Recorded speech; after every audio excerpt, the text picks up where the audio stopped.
ကျမကိုကြိုက်လားမကြိုက်လားနေမှာကျမကိုဖော်လို့လောက်ထားတယ်နော်ဒီမှာကျမပြမယ်နော်ကျမအကောက်လေးခိုင်းလားအပြူစစ်စစ်မှ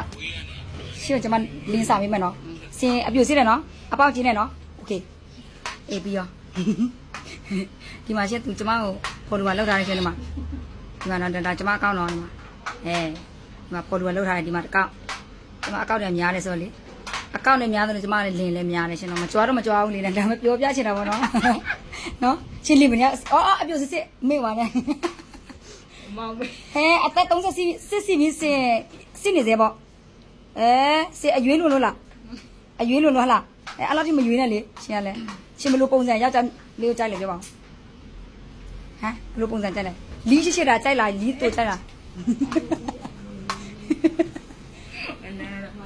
လီးဆိုရပြီဟလား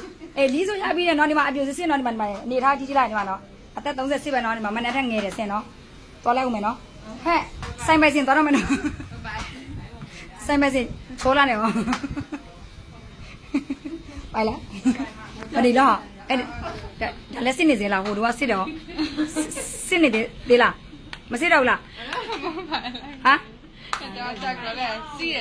စစ်သေးတယ်တော်တော်ထိမ့်သိမ့်နိုင်တယ်နော်ဒါလည်းစစ်တယ်နော်ဒါ20ကျော်ပဲနော်ဒါက30ကျော်နော်ဒါ20ကျော်ဒါ30ကျော်ဆိုတော့နော်ဒီမှာအချိုးစမောပဲနော်ဒီမှာဒါအပေါက်လည်းချင်းနေနော်ဒါစစ်တယ်ဒါလည်းအပေါက်ချင်းနေနော်ဒါသူတို့လက်တွေမသုံးဘူးနော်ရီဘူးတွေမသုံးနော်ဟုတ်လား